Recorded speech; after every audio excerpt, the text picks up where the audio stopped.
It's Dominique Beaumonte.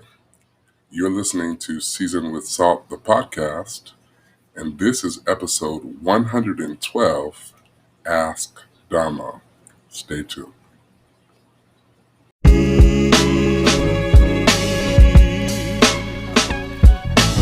Season with salt,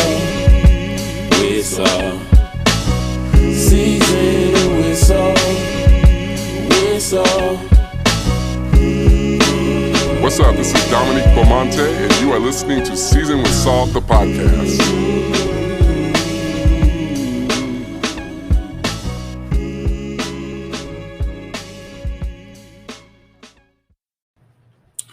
First, thank you for listening.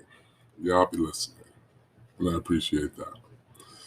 This week's Ask Domo is kind of fun because I got some good questions, and I really want to have some guests come on my Ask Domo. So if you listen and you're like, oh my gosh, I want to come and dive into some of these questions with Domo, let's do that. I tried that with my little brother. It was cool. You guys listen. Thank you. We have some good ones. So let's just jump right in, right? Here's my first one, which is kind of cool, kind of fun. I have a small business that I have had for 7 years. I've never charged my family for my services, but decided that I needed to do that this year. My sister-in-law talked my brother into paying someone else more than I would have charged because she was mad that I was charging family members. I'm so upset.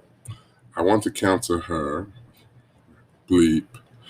How can I share with my family that this hurt me? Well, this is a good question. And first of all, what we need to counsel is people getting used to receiving things for free. And let me just say that if you get anything that you don't have to pay for, get somebody a Starbucks card or send them a thank you note or something like that. Don't just take something from somebody. I think that that's really important. And I think that we have to build a culture where people say something or show some level of gratitude, especially when somebody is an entrepreneur. And that might result in write me a recommendation on one of the entrepreneurial websites, share with a friend an email or a business card or something like that. But don't just be taking stuff from people. And I think that that's part of the reason why sometimes this happens is because we get into taking care of our folks and they get used to what we provide and they don't think about, what it takes from you when they benefit from your services. So let's cancel the idea that we give things to people for free. If you have a family member or a loved one who is an entrepreneur, pour into that person's business in whatever way that you can, right? My brother is a barber. He's an entrepreneur. He's a magnificent barber. Anytime that I get the chance to promote what he's doing or, share something on his page, or, if he's promoting a haircut or something like that, that's important to me, not just because I benefit from free haircuts, but because I really honor his craft and his gifting, right? And he's my brother. So, with regard to this situation, I think I would, I don't know all the details, but I think that whenever we're sort of changing culture around expectations of our family members, we have to also always think about our approach, right?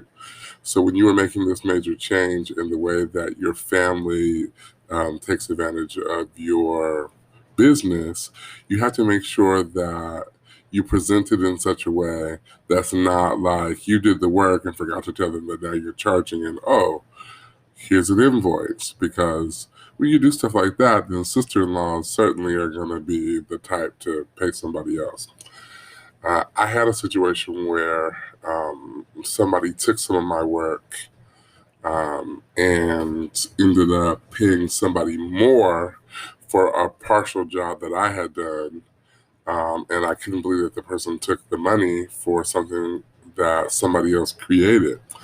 And I was really, really, really upset with that because I thought that me and the person were close. Not forgiving them, but um, the other thing is that sometimes, like especially as your business expands, not all business is good business, right? And sometimes our family members and the people who love us, the people who are around us, can be the most critical, difficult customers to have. And I think that sometimes people have to go elsewhere and pay more to realize what they take for granted, when their family members are, you know, in business.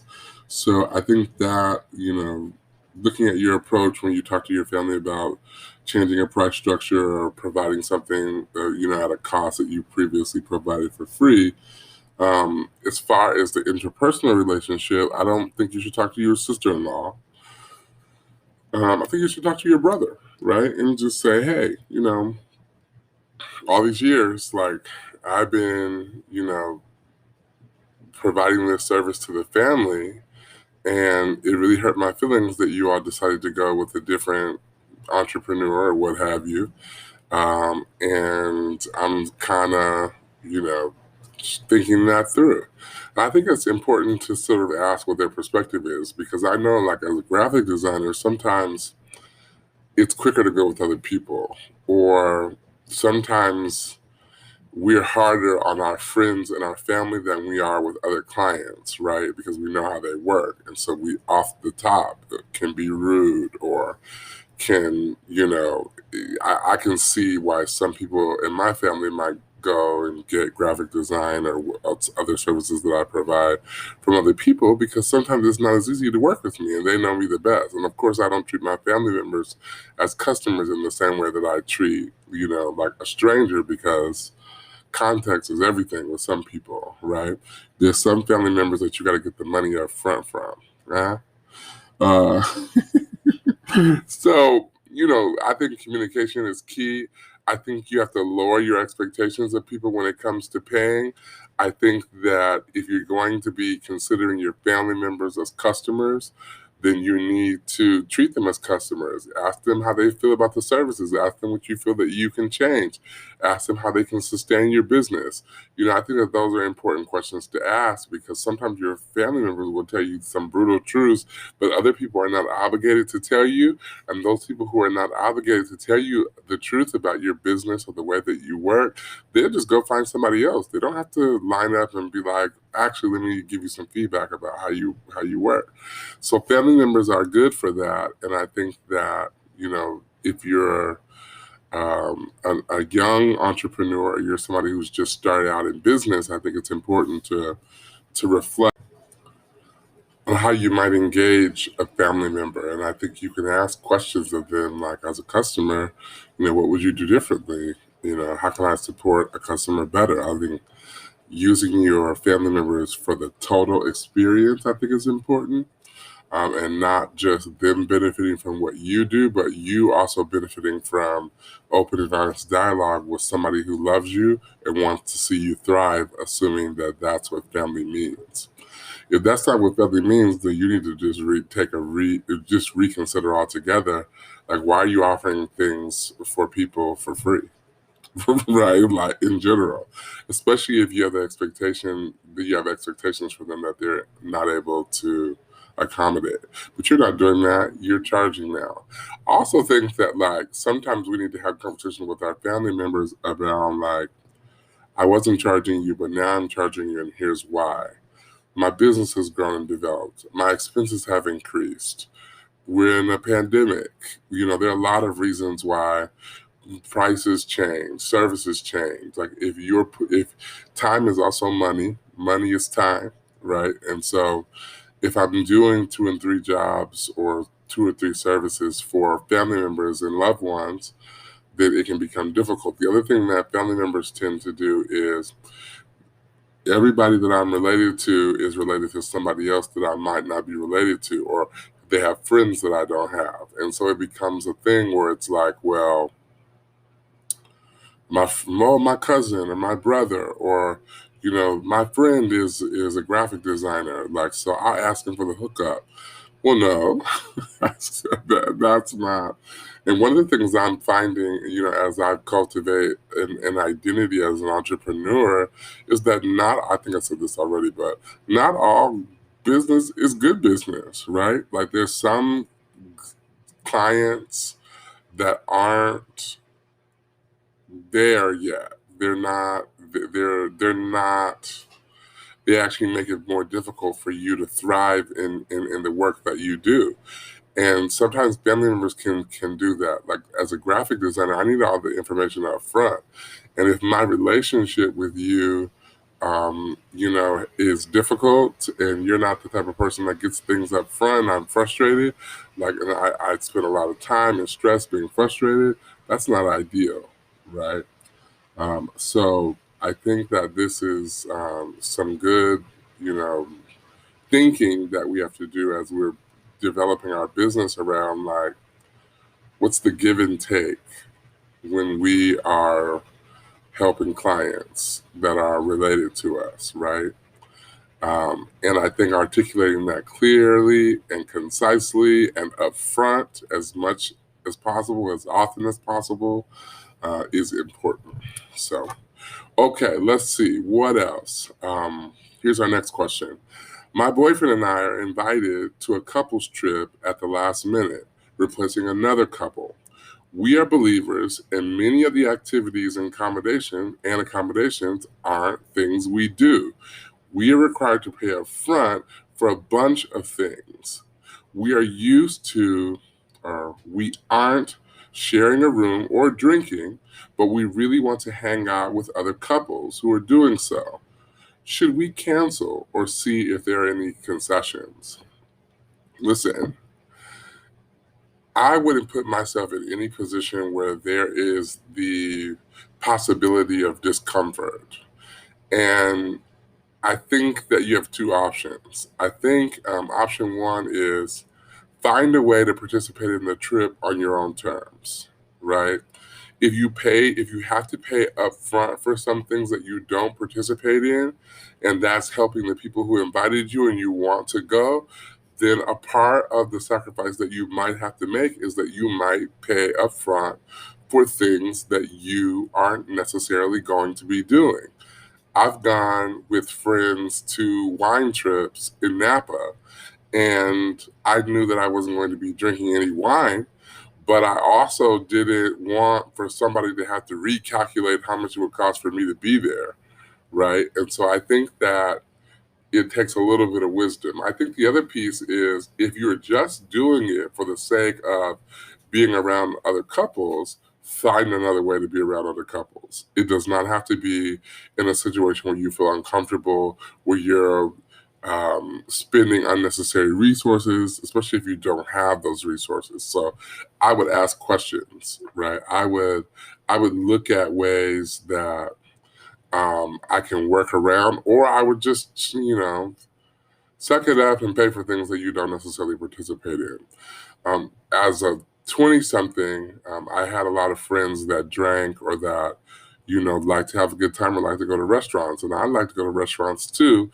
But when you're going to a restaurant with a big group, and people are ordering beers, and then at the end, or cocktails, and at the end, they're like, oh yeah, let's just split the check, all three ways. You might have to just pay for, you know, something that you did not necessarily consume, but that's a sacrifice of going for a group. I would say, on the other hand, especially if you're an event planner, you're facilitating something where you know that somebody's going to be a part of the group that's coming by themselves, or that doesn't drink, or that needs accommodations that are a little bit different from other people, and you're the host, it's really your responsibility to look out for that person. I had gone to a luncheon with, like, well, I don't want to call it a luncheon, but I gone to lunch with a lot of close friends, and there was a lot of drinking. There was a lot of, like, people just buying things, right? And I was sitting there like, I did not. And I was thinking it almost ruined my experience because I was really concerned about having to pay for something that I didn't partake in. And one of my friends like was really looking out for me, and covered he covered some amount that I would have had to cover without even telling me. And I really appreciated that because I was concerned about it, because I feel like, especially if you're going out to eat with people who drink and do other things, is that they will run up a tab that you cannot afford, right? You have to be careful with that. So I think that's my admonition to, kind of be wise, think about ins and outs, think about how it impacts the resources that you have if you go on the trip. Make your own accommodations if you need to. Don't put yourself in a situation where you feel like you have to compromise. And enjoy yourself. And if you can't do it on that trip, create another trip on your own terms with people who are in similar positions as you. That's what I would do. Okay. Next question. I'm dating a woman who is perfect for me in just about every way. The only challenge is that I don't like weave. She changes her hairstyle almost weekly, and it's an adjustment for me. I want to ask if she could lay off the hair extensions. What is a safe way to do this? Quite frankly, there's probably no safe way. Like, unless you are really, really in love with someone and they constantly ask for your position or opinion, I think it's really dangerous to get into having unreasonable expectations for the way that a woman looks. I think sometimes it can be difficult because women have that expectation for men. I think you have to be careful.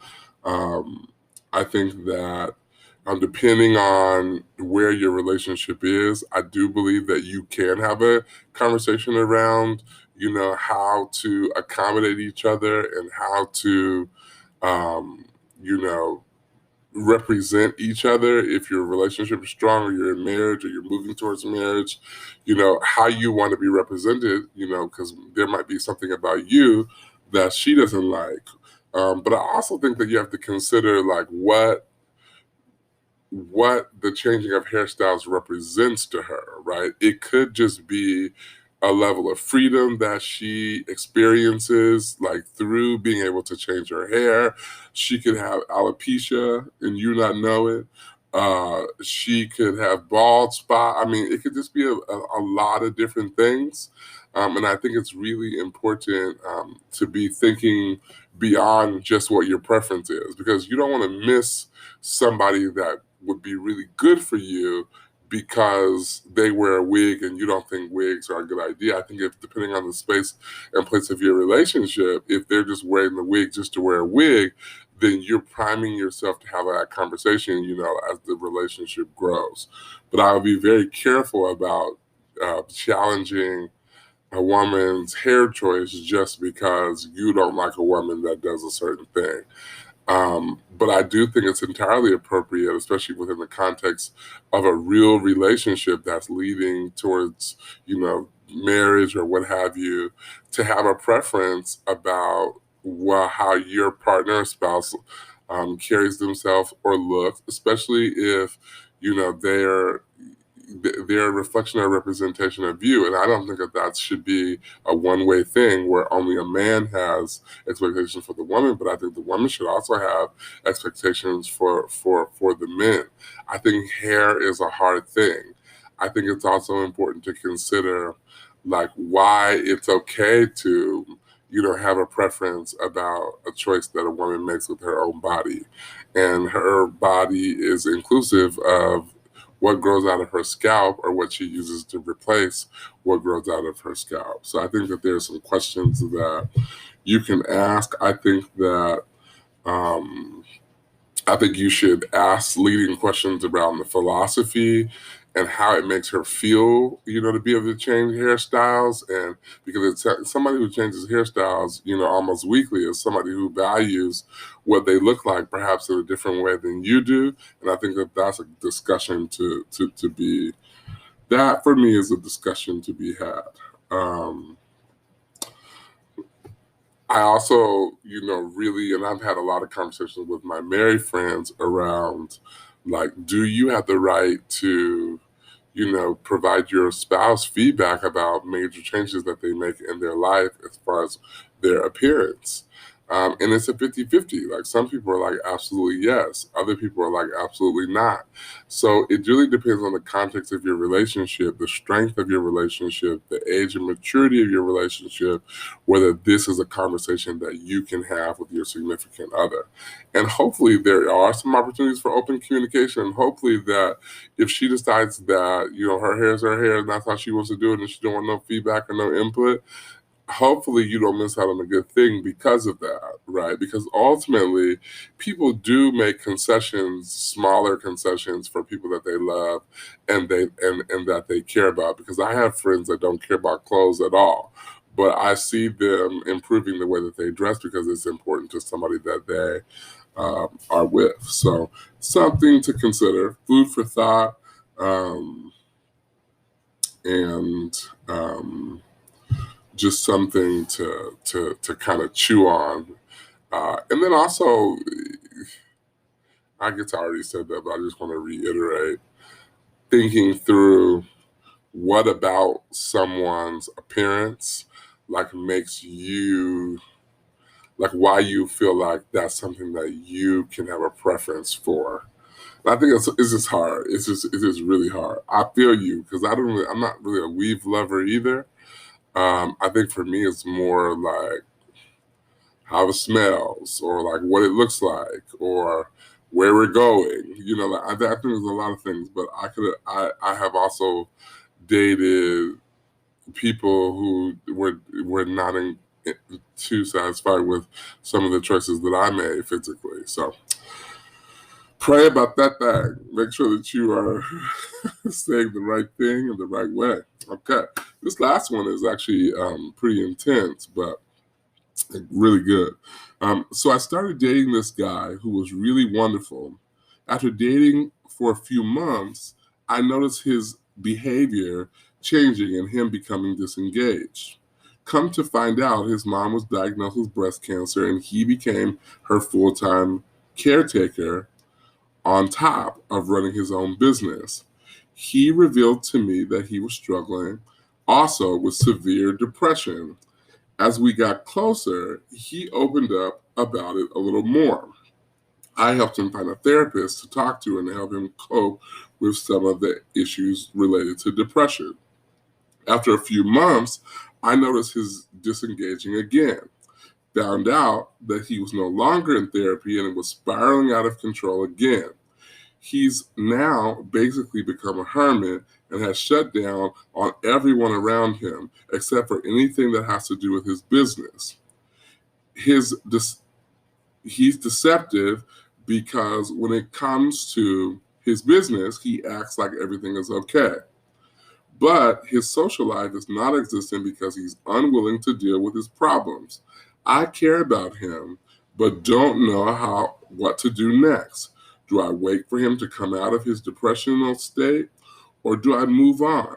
How can I have a meaningful relationship with him and be supportive? When I read this, the first thought that I first of all, I know the person that submitted the letter, so I'm saying this in context. Black women are just amazing. First of all, always caretaking for people. I was going to say another word, but not an inappropriate word, but just one of my favorite words that I didn't say. Thanks. Black women are always caretaking, and I think that that's great, right? Because if you're called to caretaking, but I think that what I would caution people from doing is feeling like they have to take care of people who are not taking full ownership of caring for themselves. And sometimes when people disengage from us, it's actually a gift that they are giving to us because they are essentially saying, you know what, I'm not in the place to really love you in the way that you deserve to be loved or commit to you in the way that you deserve to be committed to. And so I'm going to lay low. I'm going to lay back. Let them do that. You cannot be their psychologist and their girlfriend and their everything, right? Like, people have to own their own mental health. And if you're not their therapist, you do not, right? Because if somebody does it in the courting phase or in the dating phase, then it's really hard to escape or get out of once you get married to that person, right? And so trying to make people be who they don't have the capacity to be is hard. The best gift that you can give to people who are going through stages and seasons of depression is really to empower them to care about their own mental health and to give them the tools and the tips and the resources to really encourage them, right? I don't think that it's okay to force yourself or force yourself onto them. Let them, let them be owners of their own stuff. And I think that it's also important not to put all of your eggs in one basket while somebody is on that journey, because waiting for somebody to do something can sometimes be a part of their anxiety or their depression, right? Because they don't have the capacity to like be the person that you want them to be, and they just feel a lot of pressure, right? And so sometimes you have to let people disengage, you have to let people disconnect when they are ready, and it is God ordained. They will be back, right? 20, 30, 40, 50 years later. They will be back if it's meant to be, but it's not for us to be trying to make somebody be or do or say or live in something that they don't have the capacity to live in. So I would say, take care of yourself first. Guard your heart first. Think about what is important to you first. You've already extended the olive branch. You've already helped. You've already contributed more than the average person would contribute, right? And so take care of yourself as you are trying to be loved, because even if they come out of it, like, you still need to have your needs met. And some people will run you through a whole season of like catering to their needs, and then when they get free and they get out of counseling and out of therapy and whatever, like, they out of you too. They will leave you behind after they have healed to find somebody else that was not there with them during the healing process. Not fair. Don't let it be you. All right. Thank you all so much for presenting these questions. If anytime you want to share a question or you want to ask Domo something, I'd love to engage your question. You can email me at swsthepodcast@gmail.com. You can go to my website, seasonwithsaltpodcast.com, and share a question. You can share a question on my Facebook page, Season with Salt Podcast. You can always go to Instagram, SWS Podcast, or Twitter, SWS The Podcast, and follow me. Again, thank you so much, and I look forward to engaging with you in the future. And remember that the Bible says that we should let our words be seasoned with salt so that we know how to answer every man. Have a good day.